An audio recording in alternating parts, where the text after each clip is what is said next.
دیکھنے اور سننے والوں کو ٹیکنیکل پوائنٹ میں خوش آمدید۔ آج ہم بات کریں گے ایک ایسے تاریخی کردار کی جو ظلم اور بربریت کی علامت بن گیا، اور اس کا نام ہے ایڈولف ہٹلر۔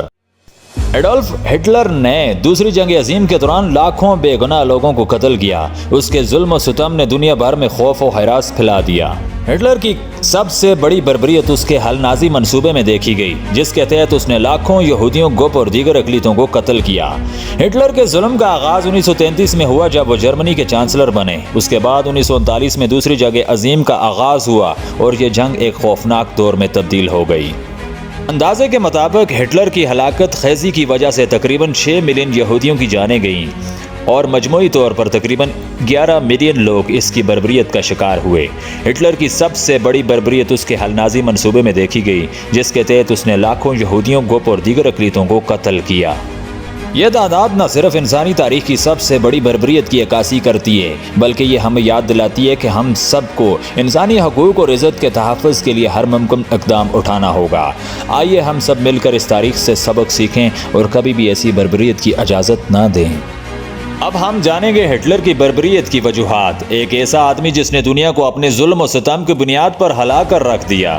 ہٹلر کی ظلمت کی بنیادی وجوہات میں ان کی ذاتی نفسیاتی حالت، نسلی نظریات اور سیاسی مقاصد شامل ہیں۔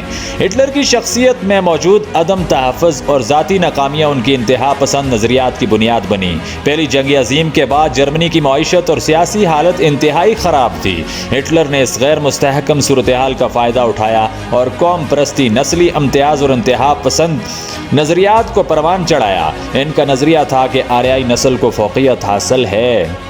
علاوہ ازیں ہٹلر نے اپنی ذاتی شکستوں اور معاشرتی حالات کو دیگر قوموں اور گروپوں پر الزام دھرتے ہوئے اپنی پالیسیوں کا جواز بنا لیا۔ ان کی نفسیاتی حالت، نسل پرستی اور سیاسی مقاصد نے مل کر ایک خونریز اور ظلم کی فضا قائم کی۔ ان کے انتہا پسند نظریات اور ذاتی انتقام نے لاکھوں بے گناہوں کی جانیں لیں۔ یہ بربریت ایک انسانی المیہ ہے جو ہمیں یاد دلاتا ہے کہ انتہا پسندی اور نسلی امتیاز کے نتائج کتنے تباہ کن ہو سکتے ہیں۔ آئیے ہم سب مل کر ان تاریخ دنوں سے سبق سیکھیں اور انسانی اقدار کے تحفظ کے لیے اپنا کردار ادا کریں۔ اب ہم جانیں گے کہ ہٹلر نے کیسے جرمنی میں اقتدار حاصل کیا۔ ایک شخص جس نے اپنی بے مثال چالاکی اور انتہا پسند نظریات کے ذریعے دنیا کی تقدیر بدل دی۔ پہلی جنگ عظیم کے بعد جرمنی میں معاشرتی اور اقتصادی بحران نے قوم میں بے چینی پیدا کی۔ معیشت تباہ حال تھی اور سیاسی عدم استحکام کا دورہ تھا۔ یہی موقع تھا کہ ہٹلر جیسے افراد نے اپنی شست پسند نظریات کے ساتھ عوام کی توجہ حاصل کی۔ 1920 کی دہائی کے اوائل میں ہٹلر نے نازی پارٹی کی قیادت سنبھالی۔ ہٹلر نے اپنی تقریروں اور پروپیگنڈے کے ذریعے عوام کے دلوں میں جگہ بنائی۔ اس نے قوم پرستی، نسلی امتیاز اور جرمن قوم کی عظمت کو اجاگر کرنے والے پیغامات دیے۔ 1930 کی دہائی میں نازی پارٹی نے سیاسی میدان میں قدم جمانا شروع کیا۔ 1932 کے انتخابات میں نازی پارٹی نے بہترین کارکردگی کا مظاہرہ کیا اور پارلیمنٹ میں بڑی تعداد میں نشستیں حاصل کیں۔ تاہم اقتدار حاصل کرنے کے لیے ہٹلر کو ابھی تک حکومت کی تشکیل میں کامیابی حاصل نہیں ہوئی تھی۔ 1933 میں ہٹلر کو جرمنی کے چانسلر کے عہدے پر مقرر کیا گیا، لیکن یہ مقام اسے سازش اور سیاسی چالاکی کے ذریعے ملا۔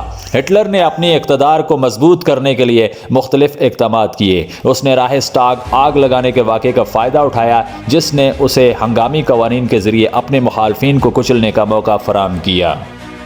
ہٹلر نے اپنے اقتدار کو مستحکم کرنے کے لیے سیاسی مخالفین کو گرفتار کیا، میڈیا کو کنٹرول کیا اور تعلیمی نظام میں اپنے نظریات کو داخل کیا۔ اس طرح اس نے ایک جابر حکمرانی قائم کی۔ ہٹلر کی سیاسی چالاکی اور عوامی جذبات کو اپنے حق میں استعمال کرنے کی صلاحیت نے اسے جرمنی کا مطلق العنان حکمران بنا دیا۔ اس کی حکمرانی نے دنیا کو ایک اندھوناک دور میں دھکیل دیا۔ آئیے ہم تاریخ کے اس سبق سے سیکھیں کہ کس طرح ایک فرد کی سیاسی چالاکی اور عوامی جذبات کو ہتھیار بنا کر بڑی تبدیلیاں کی جا سکتی ہیں۔ کوئی بھی ملک ایسی اندھوناک سچویشن کا متحمل نہیں ہو سکتا ہے۔ تو دوستو، اگر آپ کو ویڈیو پسند آئی ہے یا آپ کے ذہن میں کوئی سوال اٹھ رہا ہے تو کمنٹ سیکشن میں ضرور بتائیے گا، اور اگر آپ کو ویڈیو پسند آئی ہے تو چینل کو سبسکرائب بھی کیجیے گا۔ آپ کا بہت بہت شکریہ۔